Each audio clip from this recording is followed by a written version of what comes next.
morning, everybody. Thank you for joining us today for our June health edition of Health Bytes with Region 3. We're very pleased to welcome Dominique Jones and Cynthia Devereaux-Hampton with us today. Dominique Jones is the digital navigator of the East Carroll Parish Library. She was the salutatorian of the graduating class of 2016 at General Trask High School and a 2017 graduate from Unitech Training Academy of West Monroe for the course phlebotomy, EKG technician. Dominique's hobbies include cooking new recipes, shopping, and enjoying life. She enjoys working at the library because it includes having a blend of patience and enthusiasm. She strives to empower minds by ensuring that every individual who walks through the library doors embarks on a digital journey of empowerment for their love of reading. Cynthia Devereaux-Hampton is the outreach coordinator at the East Carroll Parish Library. She has a Bachelor of Arts degree in Rehabilitation Counseling from Seattle University and Certificate in Museum Studies from the University of Washington. These educational accomplishments have allowed her to successfully display patience, resilience, and compassion in working with the public. She's thrilled to work with wonderful adults, children, and teachers of the community. Cynthia enjoys creating, planning, and coordinating events and programs at the library that engage and enrich its community of users.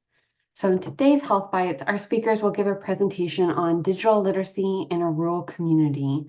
So thanks so much to Dominique and Cynthia for being our guest speakers this morning, and we're excited to have you with us. So without further ado, I will turn it all over to you. Good morning. Hi, everyone. So I'm Dominique. As she said, this is Miss Cynthia. At the moment, we're at the library, so don't mind if you hear a bunch of noise. Please excuse us. We got two programs going on at the same time. We didn't plan this. We're sorry. But the role of a digital navigator in a rural community, basically, Miss Katie, would you mind scrolling the screen over? Thank you.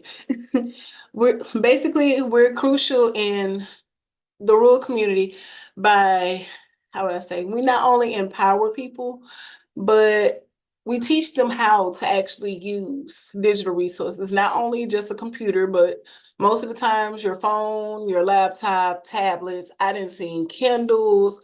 I didn't see somebody even brought me a typewriter, and I'm trying to figure out how that's digital, but I still figured that out. But the importance of digital literacy in today's world is mostly for your own personal and professional success now, because everything is turning into internet. If the internet goes down, you literally have to have some type of generator, backup plan, MiFi box, whatever you can get your hands on, because if it goes, everything goes.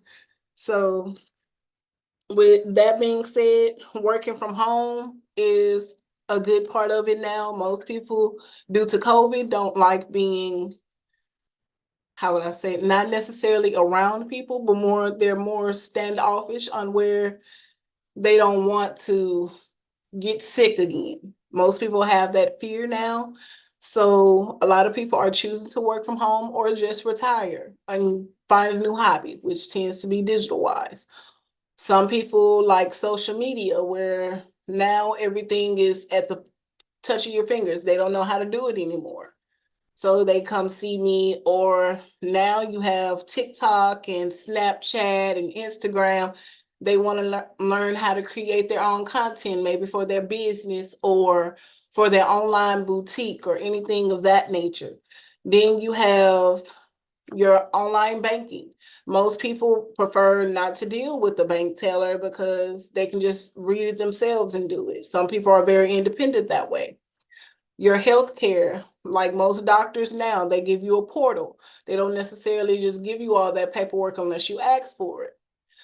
Government services, I see that a lot, where it's either SSI or it's food stamps or it's anything like that. Most older people, not necessarily young people, because they tend to ask more questions. Older people are more standoffish because they feel that they're going to be criticized or something like that. So basically seeing a young face, and then I would call Miss Cynthia and say, hey, would you mind addressing this? Because they might feel more comfortable with her because she's in the same age range, and it's not as I'm telling them, this is how you do this is how you don't do this. It's more of a friendlier approach. So that tends to help a lot. Next slide, please. The digital divide is mostly just a gap between information like computers in your smartphones, or it's also due to, like in our rural area, we only have one community college. But then take, for instance, you have like Monroe. They have community colleges, they have ULM, they have different aspects and more people to say, hey, this is how you do this. If I don't know, I can call somebody else. Here, technically, we're at a standstill because if I don't know, I have to branch off to the state library, because they would say, well, in your community, this is what we can help you with. So I asked for help and they gave me a North Star program. It's basically digital literacy where I teach people through a course of videos on, it's like 1 to 2 minutes on basically like your basic computer skills. Um, Not necessarily telehealth. We will get to that later, a little later. We're basically doing, it helps with social media as well. It also helps with a lot of other things that I will get to that later, and I can send in everybody that link in the chat. And basically, East Carroll, if you don't know where we are, if you look at a map of the state of Louisiana, we're literally in the upper east corner by the state line between us and Arkansas. That's how close we are. And we're so tiny that you can literally put your fingers together on the map. And that's how close we are to the state line. So when most people say, if you blink, you miss it, we're that type of town, but it's a lot of friendly community approach here. So next slide, please. Internet access, broadband availability, device ownership, digital literacy, and education is very, very, very low where we are. Now we have people working on the internet access and broadband. I don't know if you've heard or not, but they're called Delta Interfaith.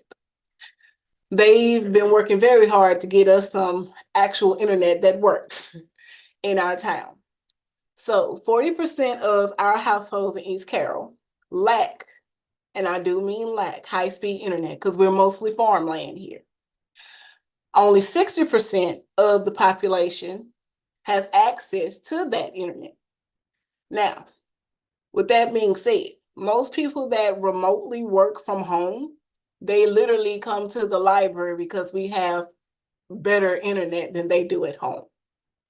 When I say better, I mean literally maybe a few speeds better, but we're working on it. Device ownership. Like I said, they bring me computers, tablets, Kindles, everything. But only a certain, I would say no more than 30% of our households have it. That's out of everybody, not even the kids that's having phones now. That's very low. Digital literacy. Most of the adults that come see me are mostly age 50 and up. I've actually had one of my success stories. She was 92 at the time, and she completed my program. She taught her own granddaughter how to use Zoom so she can talk to her on the other side of the world because she didn't want to drive or get on a plane for that matter. So she felt very happy about that. With education, we have one elementary school, one middle school, and one high school.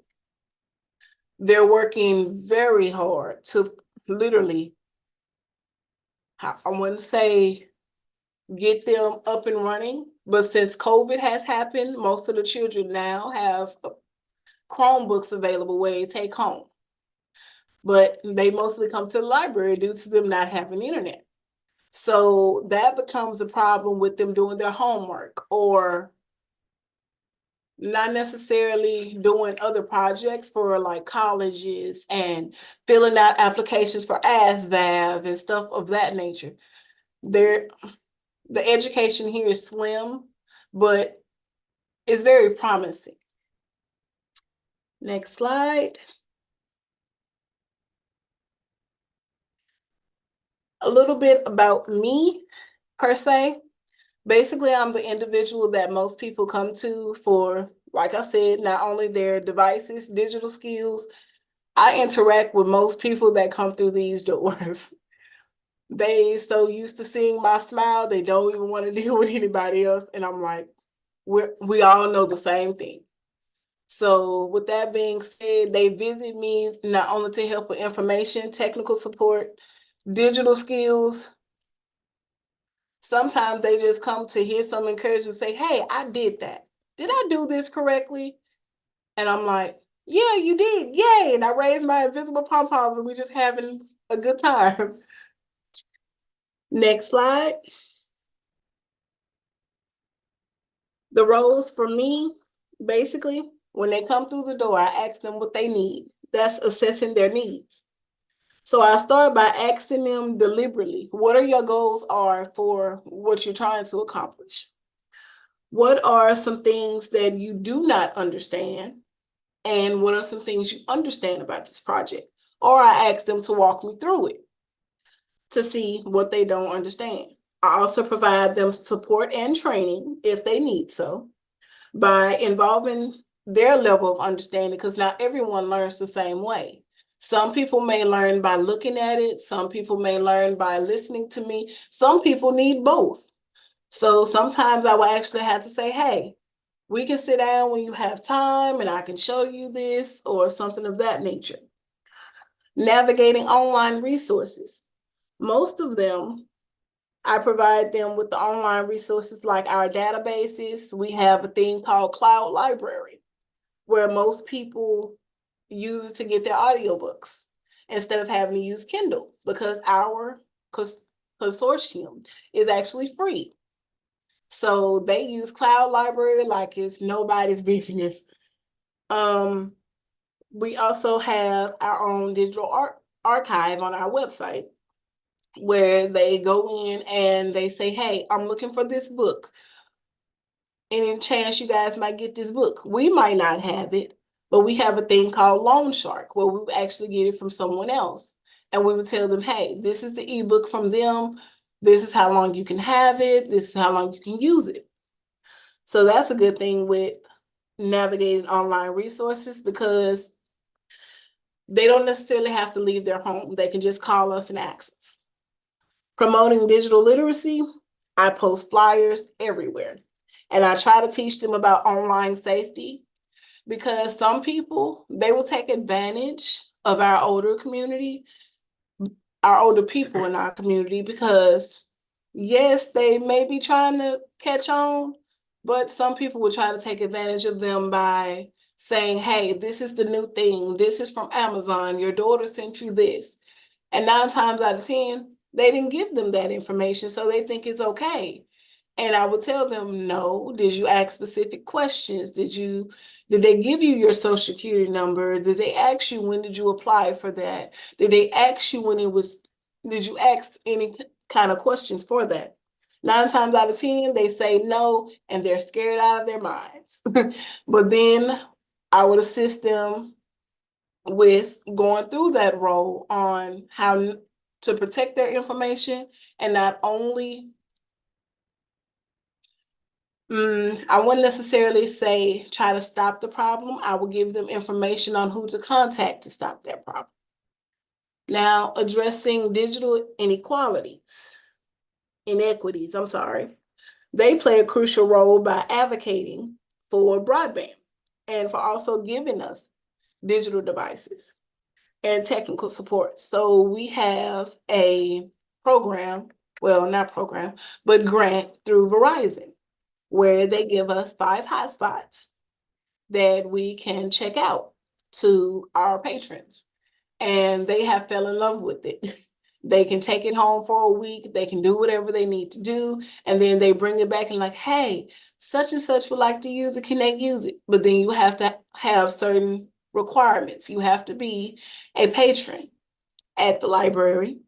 You also have to be in good standing as well. So with that being said, that comes with the community engagement. We tell them about these programs and we organize certain workshops and programs and also help with community forums where we would jump in. If the community college is having something and they're working on adult education, but some people don't know how to use a computer, I would call them and ask them, hey, can I come out and show them about this program because maybe that would help them increase their learning. Measuring impact and continuous improvement.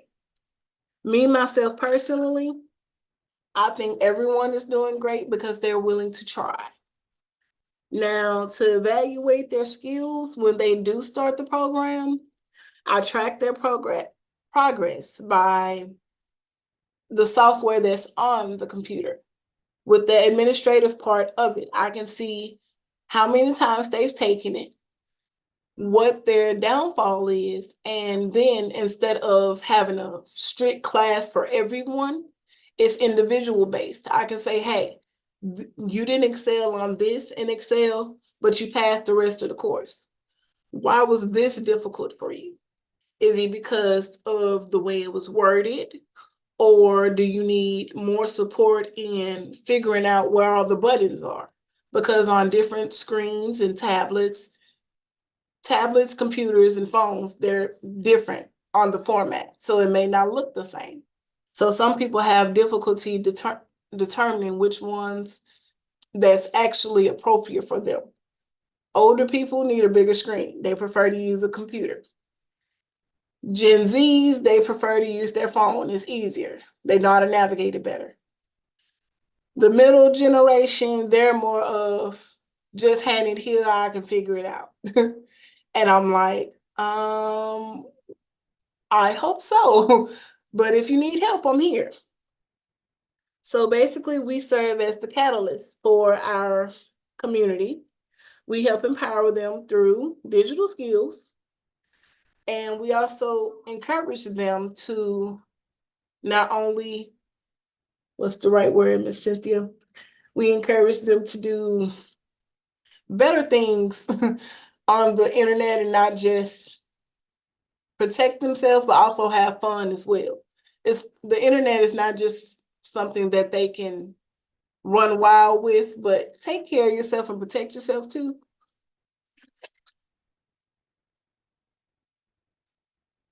Next slide, please. So, the challenges I face as a digital navigator. Limited resources and funding. Like I said, we're this big. You blink, you miss us. When I say we're this big, we barely have internet at all. And when I say we're working on trying to find it, like Verizon, they gave us the hotspots. We were so glad during COVID that they gave us that. We didn't know how to add. Because we had people calling, it's the Wi-Fi down. I can't do this. I can't mainstream my TV. I can't do this. And I'm like, okay, come on to the library. Let me show you how to use a hotspot. So that became a good thing. From where we're located, most people, you would have to travel. And if you don't have a car where we are, we're miles apart. Our communities are literally miles apart. Literally, what, 45 miles from here to Alsatia, here to Sunhammer. And they are in the middle of nowhere but farmland. Like they literally have no businesses or nothing, just farmland.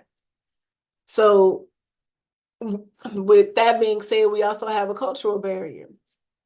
You have not necessarily, we have Black, Caucasian, Mexican, and most people here do not understand Spanish. But on this program that we have, it's North Star, they actually give you the Spanish version. And me, myself, I'm bilingual, so I can help. So it makes it easier for them to say, hey, I don't understand this. Can you break it down better? And that works. With the generational gaps, as I said, some of them, they're eager to learn, and some of them like, I don't think this is for me. How can I learn? But I don't want to do all of that. I just want to learn this. I don't need this because I would never use that. So I try to, how would I say, not push them, but hope that in time, if they need that software, they can come back because they're more comfortable. So I try to make them as comfortable as possible. Limited tech support. As I said, we're miles apart. So if we call AT&T, Verizon, Sparklight, whoever you have approximately a week or two before they even attempt to come over here. Because first they have to find us. And it's like, where are you guys located? If I say, pardon me, I see Will raised his hand.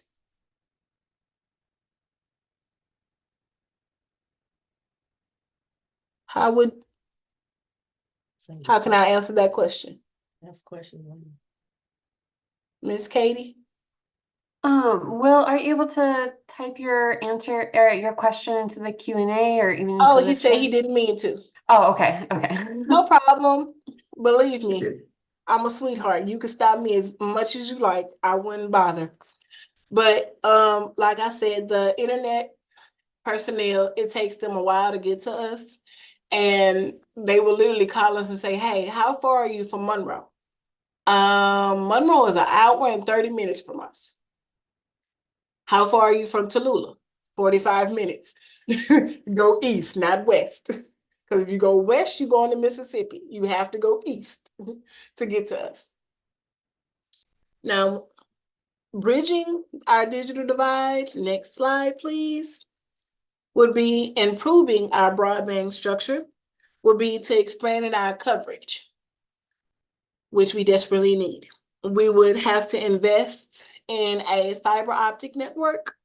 Satellite internet is kind of sort of good here because we can get DirecTV and Dish, but sometimes it doesn't necessarily work in, how would I say, in the country. Satellite internet works a little better than town, so that's a good thing, but not everyone can afford it. Collaborating with companies to help us with the funding our infrastructure. So we have a private contractor, I should say, that came in that wants to help us get fiber. So hopefully, fingers crossed, that goes well. Enhancing our affordability. Like I said, we mostly are low-income households that need digital devices. Pardon me. Support the development of our community-owned. At the moment, we don't have our own community-owned internet personnel, but we're hoping that works. Offering financial literacy, yet alone digital literacy. I do offer that as well to help them. And I also go to the local bank. We have Mr. Josh at Delta Bank. He's a sweetheart, and he loves coming to the library to say, hey, what you need? How can I help you? Well, I need financial literacy, financial literacy help, like starting a budget, maybe open a savings account. You want to take that long trip you thought you never could? Mr. Josh will find you some coupons and some deals. He the miracle worker for trips. And that's the best person.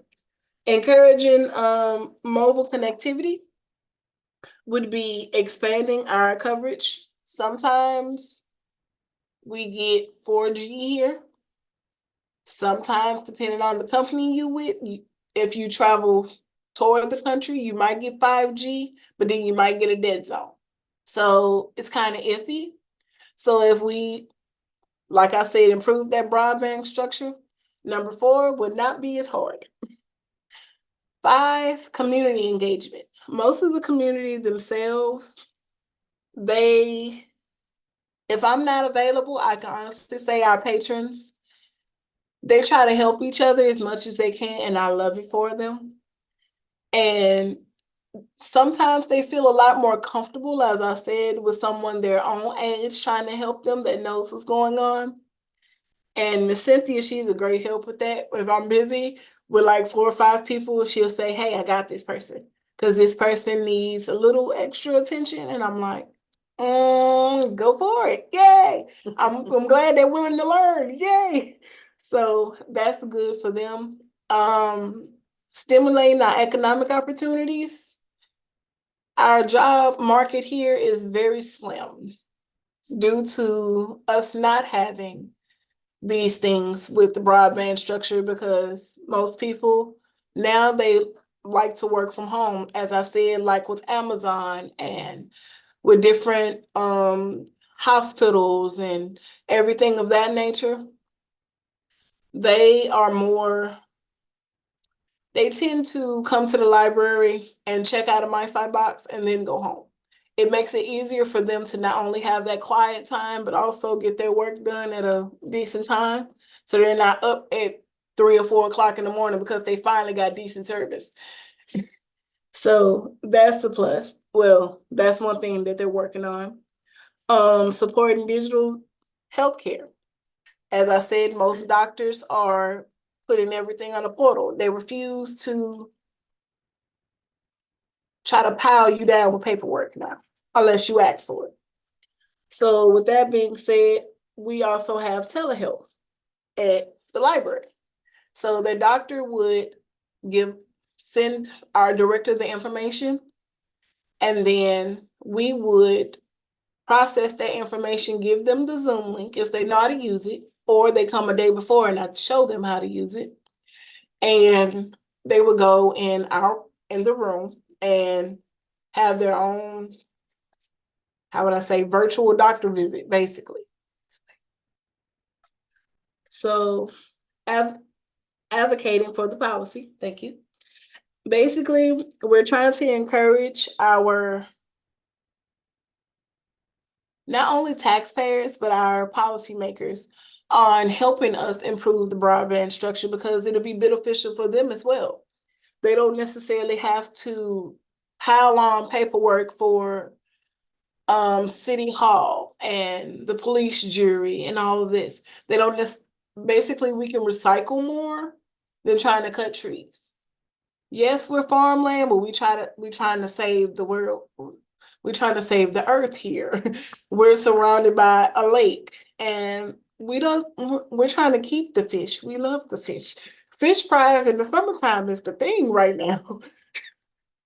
So number 9, measuring impact and continuous improvement would be monitoring the progress, evaluating the impact of initiatives with our skill sets and other opportunities that can be provided, whether it's by the community college, the high school.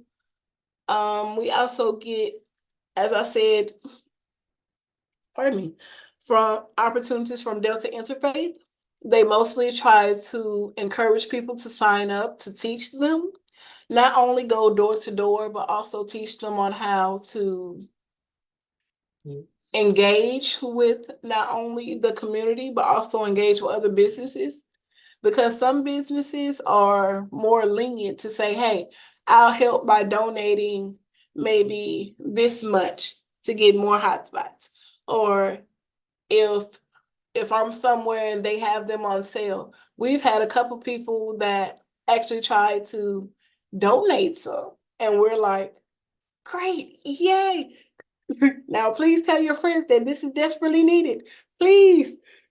So with that being said, I think in all actuality, if it's coordinated correctly with our policymakers, the library, and everyone else in the community, we can reduce the digital divide drastically in this area by empowering not only the staff, but also the residents themselves.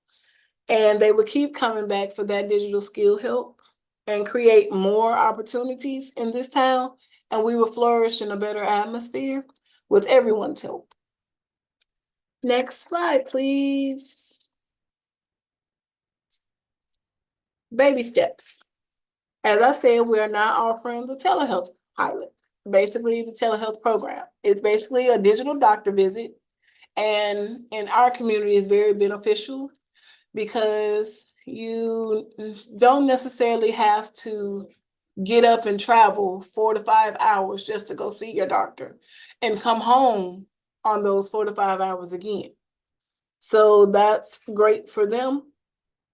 It basically is a tool, or I wouldn't necessarily say a station, but it's a very neat room that we have set up where they have not only a computer where they use Zoom, they also have a stethoscope, blood pressure cuff.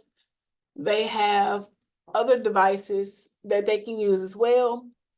They have basically that room is more secure because it's a one-way in, one-way out. So you know who is actually in that room with you. And it's more secure because not only can you use a headset, but at the same time, you're more private. You're in the back of the building. So that works great for most people that value their privacy. Next slide. The program also informs the residents about the benefits. Like I said, the reduced travel time. It's also convenient for healthcare professionals that have a busy office day. But most doctors will call and say, hey, I have 15 minutes. Is my next person in? And they already be here and waiting for them to open the, how would I say, the Zoom meeting. So that only helps them in the long run where they don't necessarily have to travel, but they have a shorter wait time with their doctor. They're interested by encouraging them to enroll in the program by contacting us directly. As I said, you will contact our director. The doctor will send them the Zoom link information and say, hey, they wouldn't say a name, but they'll say a patron is coming in at this date on this time. Is the room available for this person? And we would go in to say, yes, it's available. No, it's not available at such and such time. And we can set them up an appointment that way. We also offer their consultations. Like I said, some people don't know how to use the portal. So that's where I would come in. I would show them where to go, and I would leave the station for a moment to let them put their personal information in, and we would get in the portal, and I would tell them what tabs or whatever to click on. They would print out their information or whatever their doctor needs, and then I would direct them back to the room, and they would talk to their doctor in that form.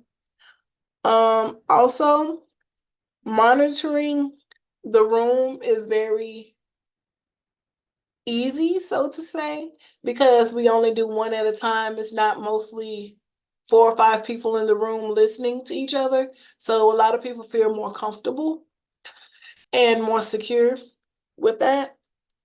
Now, building this project is mostly us trying to encourage people to say, hey, you don't have to spend gas money on going back and forth. You don't have to necessarily take medical transportation, because sometimes most of the patrons complain about staying a longer time, and now that it's extra hot, most of our patrons are seniors. And they're like, well, I can't do the heat. And we're like, well, come on to the library. We have great air conditioning. We can set you up on this. I'll show you how to use it. You can talk to your doctor, see if you need anything of that nature. And they would literally, I've witnessed a 15-minute doctor visit that normally would have took her 6 hours, 3 hours driving there, 3 hours driving back. And she was like, that's the easiest thing I have done. How do I do that again? And I'm like, I got you. Come on back to the library. So a lot of people, they like it, but at the same time, some people were kind of standoffish because they thought that we were stealing their information. We have no access, none whatsoever, to their electronic records. only if we have to print them out. 9 times out of 10, we don't even pay attention to the paper. We just say, hey, this is the printer. It's going to come out right here. When you get that information, no, I would not like to look at it. Is that the right thing? I'm not sure. Would you like to read it before you go back in the room? And we direct them back. We don't have any access to none of their private information whatsoever. The baby stages is basically trying to enhance the accessibility for the patrons. And like I said, most patrons, they love it. It improved them not going to the doctor and waiting with a bunch of people, because now with COVID happening, they're scared. They're literally like, social distance from me, stay away from me. And I'm like, yes, ma'am. How far you want me to be? And I would show them and address these issues. I literally go by one-on-one consultations, basically. I mostly is however you want me to be, I would try to assist you in that way. Basically with these partnerships, we have tried to partner with St. Francis Medical Center in Monroe, our local hospital, all of our clinics that's here, the health unit. We've tried the VA hospital. We've tried the local cancer center. We've tried a couple places, and most people, they're like, yay, I don't have to travel. Most of the time it's travel. For most people, they don't necessarily want to drive anymore. And it makes it better for them, not only their health and well-being. They're not necessarily stressed out the day before, like, how am I gonna get there? Who's gonna drive me? How much money can I spare? And as I said, we're low income here. So I try to take that into consideration, like, hey, you don't have to pay for your copies. I got that. Don't worry about that. What do you need? What can I help you to get? Do you need us to call people and say, hey, I can't get on Zoom? So I will call the doctor and tell them, hey, the Zoom link is not working. This is what's going on. And 9 times out of 10, the doctor will say, hey, give the person the phone, I'll walk them through it. I'm like, yay, somebody else to help. And they're more comfortable talking to their doctor sometimes than talking to me, because it's their personal information. They feel it's a more private call. So I'm like, yay. So I'm glad that they're helping. Since your library is a dominant source of support for the community, do you extend the operating hours of library services to accommodate patrons? Sometimes we do. The longest I've had, since we're open from 8 to 5, I'm gonna throw that out there. Sometimes I've had to stay to 5:30, 6. Sometimes even come in on a Saturday for a person. And to me, I try to assist as best as possible, because not everyone is the same. Sometimes it might be the weather. That day, the Wi-Fi just might not be working. So I'm like, hey, can you call your doctor and see if he can give you a Zoom call on a Saturday? I would literally come up here on a Saturday and sit down with them and be in the front. Okay, proceed to the room, do what you need. And they like, you're very accommodating. Sometimes in this town, stuff does not work as planned. Like I said, the internet taking them, the personnel comes out, but then he might come out on Tuesday. We might get a thunderstorm Thursday. He just left, then have to turn back around on Monday to come back. From Thursday to Monday, we may have approximately 10 to 12 people that may need to see their doctor. So we are working with hotspots and working with everything else of that nature. So, like I said, we try to accommodate as best as we can. But if we need to further extend the hours for everyone, we will. But it hasn't been a very great need. It's only every once in a while. I hope that answered your question, Ms. Brown. Question and answers. Last slide, please. Anybody else have any questions for me? You can also turn your you can unmute yourselves. I can hear. Awesome. Thank you so much, Cynthia and Dominique. We did get one more question. So someone asked, who provided the medical devices that are in the room? Was that external funding? Yes, that was a grant as well from the Louisiana Endowment of Humanities. Awesome. Yeah, and people feel free to drop your questions into the Q&A or into the chat. What does the relationship with local leaders look like? Could their contact with representatives extend beyond the community or possibly at the state level to help increase digital funding and support? At the state level right now, I have, I'm trying to recall her station now. She has changed. North Star, it started with state-based from the State Library of Louisiana. And they thought it would be a good idea that we extended it an extra year, which I'm so glad that they paid for it for us because it is desperately needed.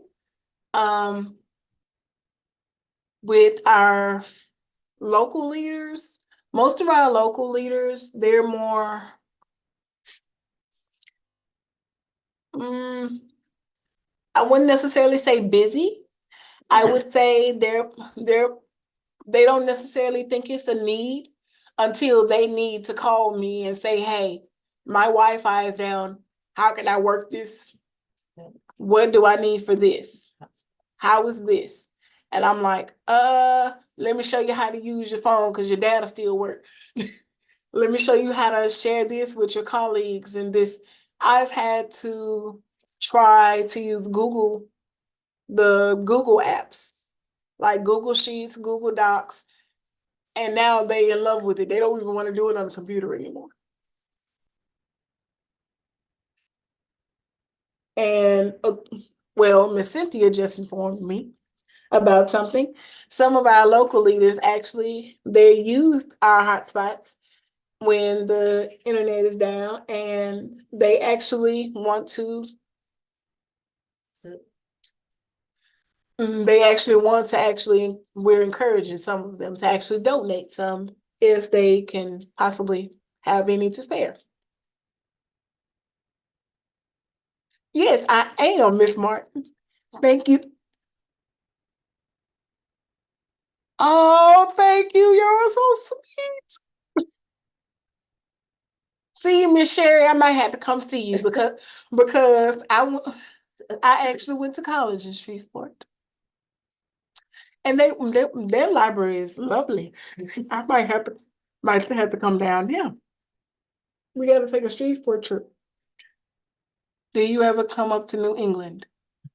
New England, where? When you say New England, like traveling out, I would love to. Rhode Island. Huh. You might need to take a trip to Rhode Island. I've never been there. We love to have you, College of Discipline. Oh, oceanography. Oceanography. Okay, great. Yes. We are. How can we most effectively be allies for rural communities? The presentation, wait, Native American Reservation. Okay.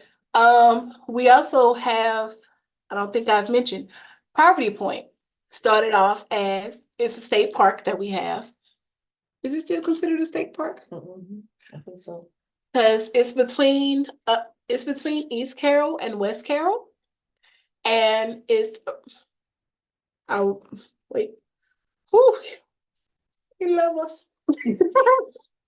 You're so sweet. To answer your question with the Native American reservation, I would say in order to get allies, mostly it's your approach. Most people, they don't necessarily want you to ask for something. I mostly try to give them a barter and trade. So say for instance, if I'm having like a an event with the school, I will call one of our local, I will call Delta Community College. I will call most of our partners and say, hey, this is what's going on in the community. Would you like to be a part of it? 9 times out of 10, they haven't even heard of it. So you are basically letting them reach out without necessarily having them do the work. You basically did majority of the foothold, stronghold for them, and they just show up and they say, hey, next time we have something, what do you need? And by that time, you didn't build a bond with not only your company, you would actually build one with basically everybody, because word of mouth, that is a thing. I didn't know that most people actually really love for you to hear your compassion, your honesty about what you're doing. Most people will look at social media and say, yeah, and keep scrolling. But if they hear how you talking and want to know what's going on, most of the time they will jump on board, because they know that whatever they give you, you're going to put it to good use. You're not just going to use it for your own selfish needs.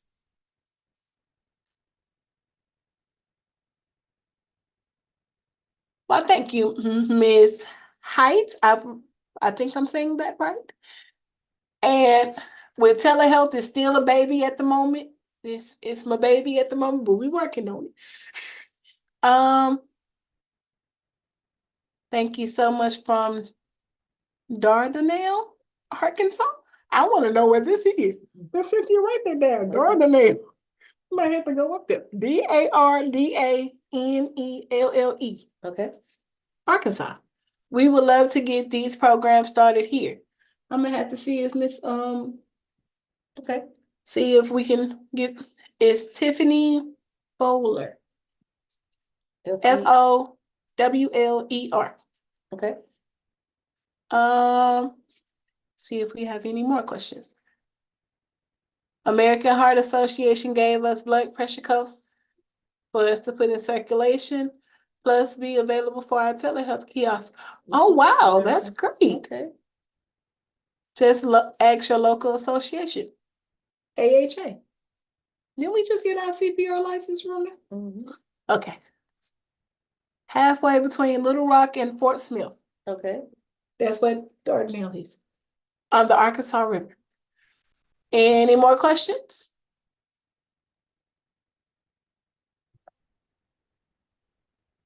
Will you get your conference?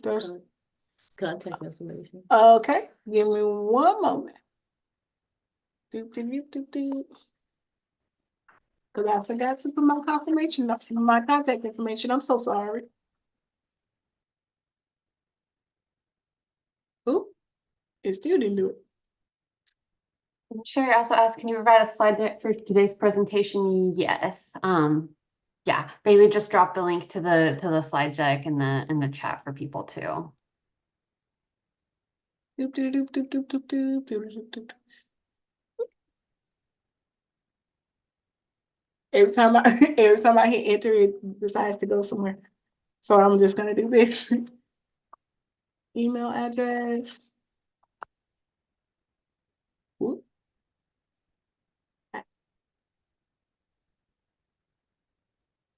I hope they get it okay. Did it go? Think so.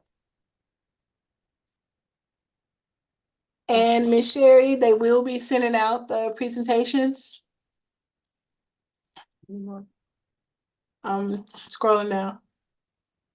Cedra's iPhone. Oh, thank you. You're welcome. Any other questions? There's one more. This is Cynthia. What? Huh? Go up.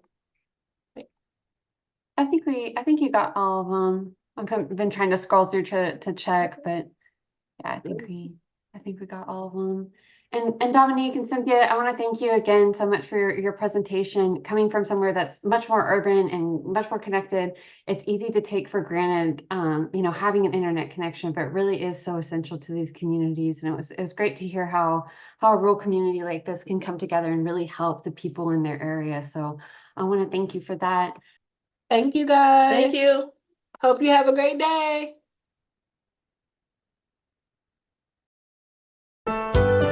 Thanks for watching. This video was produced by the network of the National Library of Medicine. Select the circular channel icon to subscribe to our channel, or select a video thumbnail to watch another video from the channel.